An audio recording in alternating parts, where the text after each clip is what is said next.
Oh my goodness, I hope I have enough voice to talk after singing my heart out that loud. That was amazing. Thank you. Thank you, ladies. Oh, could we go back one? Nope, forward one. There we go. Okay. So, I have a bit of a confession to make, you guys. I know better than to compare myself to what I see online, right? Haven't people been telling us for a decade that comparison is the thief of joy, and their highlight reel is not the same as our normal life? And actually, even now, like years into this whole social media experiment, we're realizing that a lot of what we see isn't even real to their lives either, and how manufactured it is. And so I know better, and I have a teenage girl. And so I tell her all of these things. And yet, why is it that my body doesn't know the same thing that my brain does? Why is it that when I see a picture of my friends out to a birthday dinner for someone who I thought was my friend that I wasn't invited to, why does my body panic? Even though I know better, even though I know, like sometimes it's better to have a smaller group. There's a million different reasons. And also they've been friends for longer.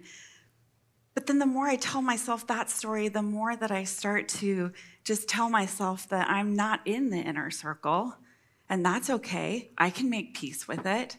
They were never my friends anyway. I can text 20 people. You think I can't cultivate a new crop of friends? Like, let's go. And here's the thing. I have found again and again, no matter how many tips I have on making friends, while I struggle with comparison, envy, and jealousy, I can never enjoy the friends that I have. And this is not a new problem. This is not even a woman problem. This is not a social media problem. If we look in John, at the very, very end, Peter has denied Jesus 3 times at the cross, and Jesus is walking with his disciples. Now, Jesus has just done this amazing restoration of Peter. If you're not familiar with the story, Peter denied Jesus 3 times, and then at a campfire, Jesus systematically redeemed and restored Peter, himself and in front of everyone else. And he asked him, "Do you love me?" And he allowed him to answer 3 times. Not because Jesus needed to hear it that many times, but because Peter needed to say it that many times. And then Jesus speaks these words over him. He not only forgives him, he gives him this mission and this destiny to launch into the world. And he even tells him not only how his life is going to go, but how his death is going to go. And he says, this is how your death is going to glorify God. We're going to pick that passage up in John 21, 19 through 20. Jesus said this to indicate the kind of death by which Peter would glorify God. And then he said to him, "Follow me." And at this pinnacle of Peter's restoration and commissioning, Peter turned and saw the disciple whom Jesus loved was following them. And when Peter saw John, he asked, "Lord, what about him?" And Jesus answered, "If I want him to remain alive until I return, what is that to you? You must follow me." This actually, funny enough, started a rumor that John was going to live forever until Jesus came back. But we know now this was actually a more rhetorical question. What about him?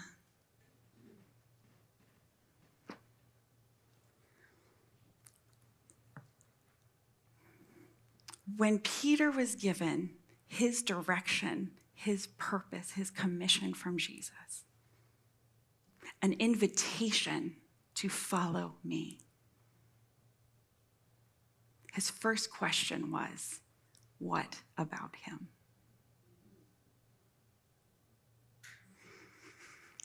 I lost my grandma a couple of years ago. And my grandma, I don't know if any of you guys have a grandma like this, my grandma loved jewelry. She had fabulous jewelry. Not all of it was expensive, but I'm telling you, if she had a shirt with pink and red flowers on it, her necklace was like pink and red, the exact color of those flowers, right? Anyone have a grandma like that? So she was just so fabulous. And after she passed away, sweetest thing, she made these little boxes for all of us grandkids. And she gave us pieces of her jewelry. And so as we opened them and we all looked, we were trying to, our first thought was like, oh, I wonder, like, is this something that I can remember her wearing? What is in here? It was so exciting. And then, moments later,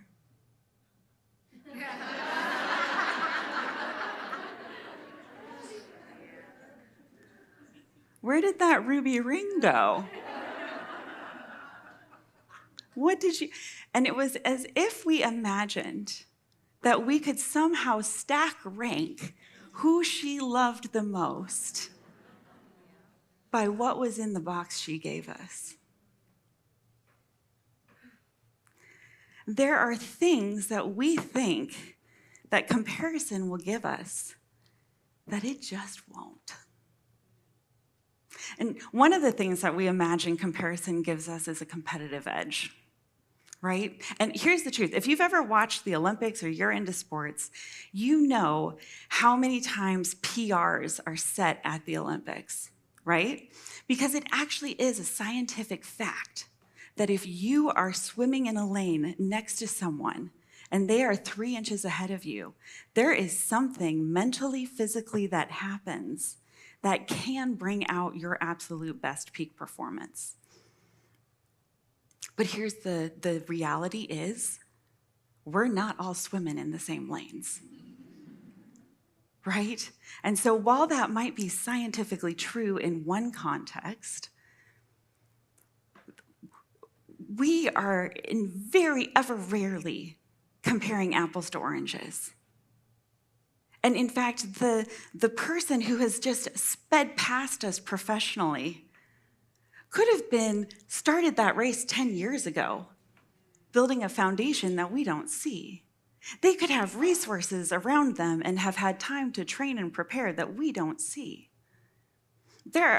We are all running our own races. We all have different amounts of time and resources and help. And we cannot decide where we are or how good we are by looking to our left or to our right. The problem is that we most often look up or down. And when we compare up, there is actually a potential that we could see someone who is inhabiting a space that is just in front of us, and it actually inspires us to see ourselves there. That it actually shows us that it could be possible for us to do that thing, for us to be that person. And if we let it inspire us, it can actually be really, really healthy. But more often than not, we let it intimidate us instead. And when we start to wrap embarrassment and shame around ourselves because someone who is doing better than us is doing better than us in this moment in time, in that one specific thing, it doesn't give us a competitive edge. It actually destroys our drive. And comparing down is similarly, if we let it be a healthy force in our life, we can look at people who are working really hard and haven't come to right where we are, and it can cause us to actually reflect on maybe how far we've come and to actually see, like, you know what, I might not be where I wanted to be by the time I was this age or this many years into this project, but I'm not where I started. And there's something that we can be grateful and reflective on there. But in its unhealthy and maybe more common form, it can also distort our view of reality. It can tempt us to find little ponds where we can be big fish and not challenge ourselves to grow. And so comparison is honestly, there's something really primal about this. There's something that's wired into us, and we're never likely to escape a world where comparison isn't a factor. And if we're not comparing ourselves to others, others are going to be comparing ourselves to one another. And that's just kind of a fact of life. But we can choose how we balance that and ask God to give us a true enough perspective of who we are, that we're not shaped by what we see when we look above or below, but that actually all we see is amazing humans made in God's image at various stages of their journey, that we all have something to learn from each other. And it's not about looking up or looking down or stack ranking anybody. Because when we start to decide that what someone has puts them on top of or makes us less or lower, then comparison starts to become envy. And envy is a sense of sorrow at someone else's good.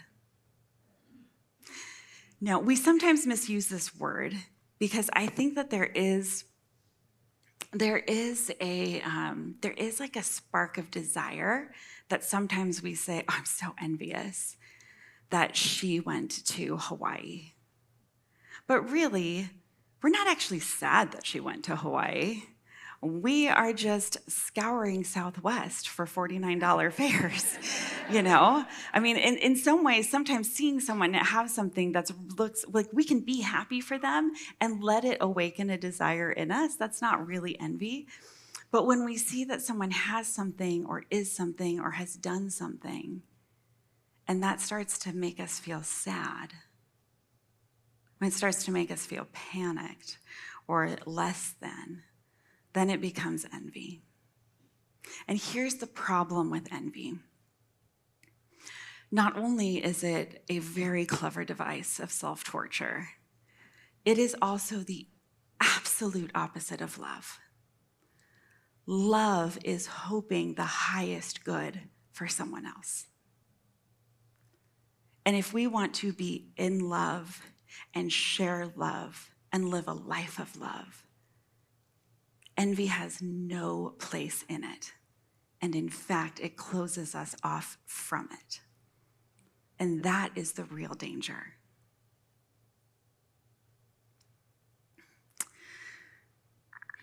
If my grandma knew that I would have thought for 1 minute that she loved me less because someone else got her favorite turquoise necklace, she would have never given us these boxes to begin with. That was never, ever her intention. Can we go to the next slide? Thank you. We see that when Peter saw John, he asked the Lord, "What about him?" And Jesus answered, "If I want him to remain alive until I return, what is that to you? You must follow me." What is it to you? What is it to you? What you have or what someone else has does not mean what you think it means. What is it to you? Now, comparison, we've seen, is just putting ourselves in juxtaposition. Envy is seeing what someone else has and being sad. Jealousy is seeing what someone else has or is and feeling threatened, having a protective instinct that by them having that thing, not only do we have less or are less, but that it can threaten a relationship or an identity that is incredibly precious to us. And jealousy is not between two people. Usually jealousy is between three or more. It is the fear of losing who you are or who you love because of someone else. And it is the suspicion and the protective instinct that wraps itself around that. It is thinking that not only do they have something different than me, not only do they have more than me, but that means that they are more loved than I am. And that can threaten the memories that I have of being loved by my grandma. Shakespeare called it the green-eyed monster. And jealousy, even though we use the words a little interchangeably with comparison and envy, jealousy is different. And the truth is that this protective instinct that we have usually comes from somewhere. Our bodies and our minds learned the pain of betrayal or rejection, and we decided we did not want to feel that again. And so we have this dragon that we think is going to protect us, this protective instinct of jealousy. Now, my husband and I have, has anyone watched the Fellowship of the Ring, the Lord of the Rings show on Amazon Prime? Okay.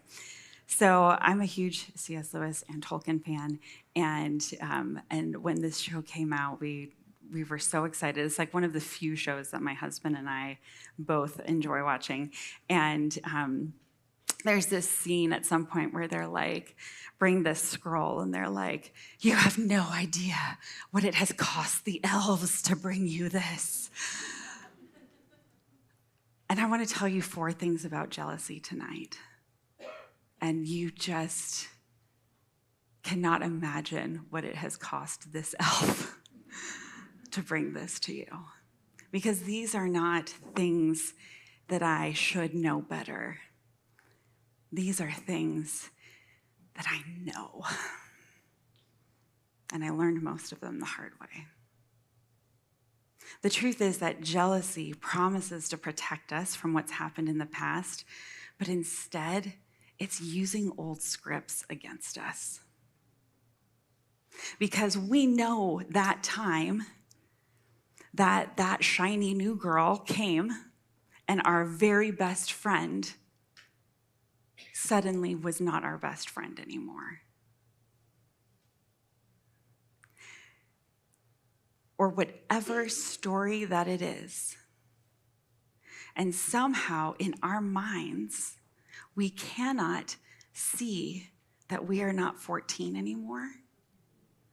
We cannot see that this is not our same friend, that this is not our same circumstance, that just because it happened before doesn't mean that it's going to happen again.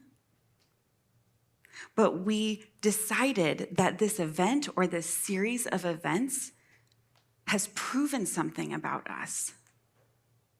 That when someone better comes along, we will lose every time. We will be the unchosen one. we will be the rejected one. We will lose. And those old scripts wrap around us and they lie to us, not only about what's going to happen, but about who we are. And another thing about jealousy is that as these scripts are running, we lose connection. Because when I see those friends out to dinner without me, if the next time that I see them, all I can think of is that image that is now burned on the back of my retinas, I go into protection mode. I can't be in connection, intimate, vulnerable mode. And instead of connecting, I start to overvalue control and undervalue trust. Because trust is for suckers. And people who trust get hurt. And I would rather not get hurt than to trust.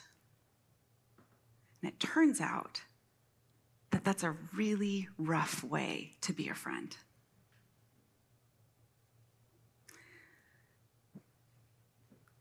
Jealousy is a protective instinct that doesn't actually keep us safe. We think that if we cyber stalk them, if we can get enough information, if we can prepare ourselves for what's coming, we'll be protected. We'll be safe. We can somehow avoid the depth of that rejection that we've experienced before. We can somehow avoid that feeling of insecurity and unworthiness that is so deeply embedded within us. But this dragon did not come to eat them. It is eating us. And I can tell you, jealousy has never protected a single relationship in my life, but it has destroyed a couple.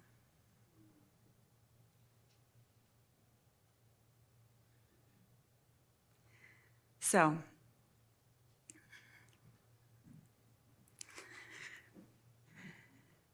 as we move forward,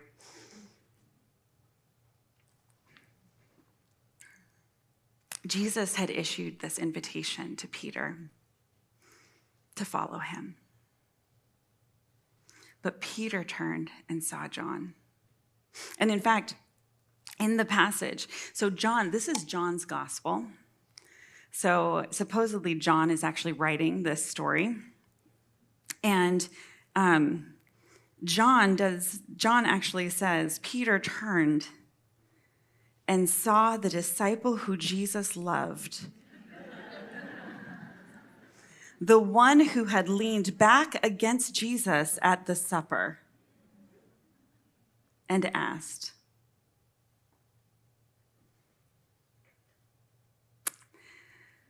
but what Peter didn't know is that by looking at John, he wasn't going to find out whether or not Jesus loved him. What's it to you? There's no minimization. It's not like, hey, what's it to you if you lose this friendship? What's it to you if, you don't get invited to dinner? Like, we all know that grief. It's not casual. And if you want to know who really knows rejection, betrayal, abandonment, it is Jesus himself. He is not a friend who is unaware with that agony. But what's it to you what John is doing? What does it matter to you? Because if you're looking at John, you're not looking at me. Jesus has just told him exactly who he is. Jesus has just told him that he is forgiven. Jesus has just told him that he receives the love Jesus has just told him that he is going to feed his sheep. Jesus has just told him that he's going to be martyred in a way that glorifies God. And do you know that he has just commissioned him into this purposeful life to the point where some of us in this room may not know Jesus if Peter had not been commissioned on this day in this way.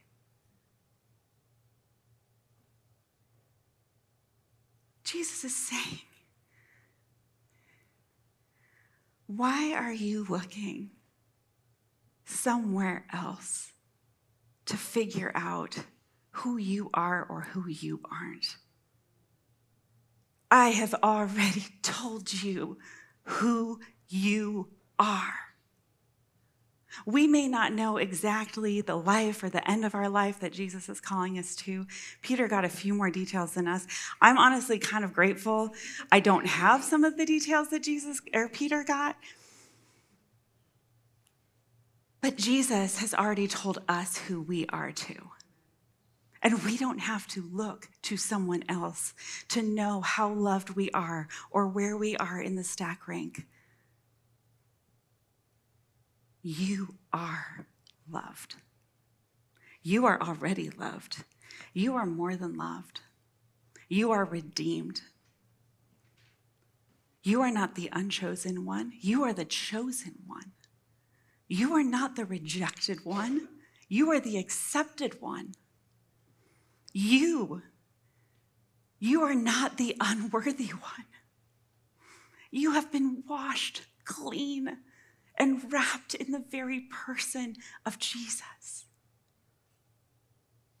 We are worthy because he is worthy. And no one can take that away from us. And so here's the deal.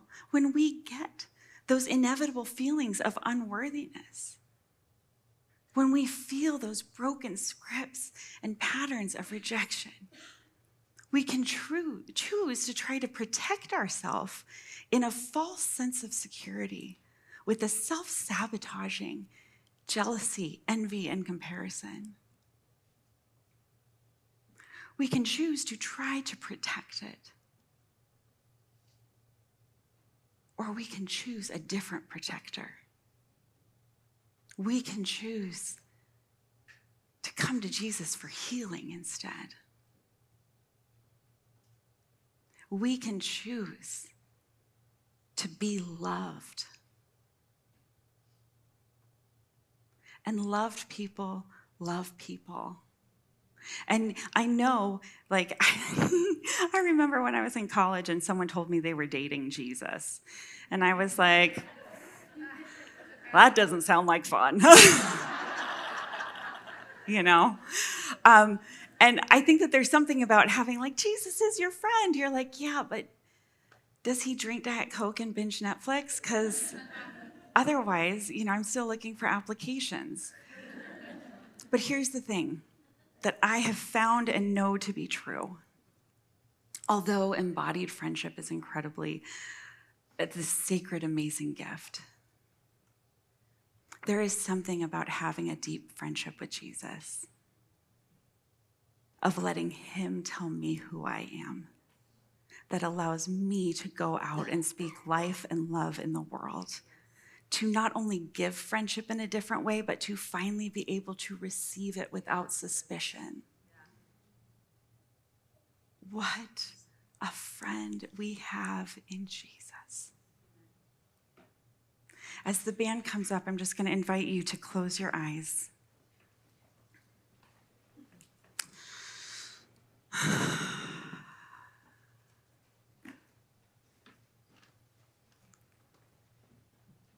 And I want want you to ask your body if it knows what it feels like to be accepted, to be loved, to be given the gift of attention, to receive grace. Let your eyes, or let your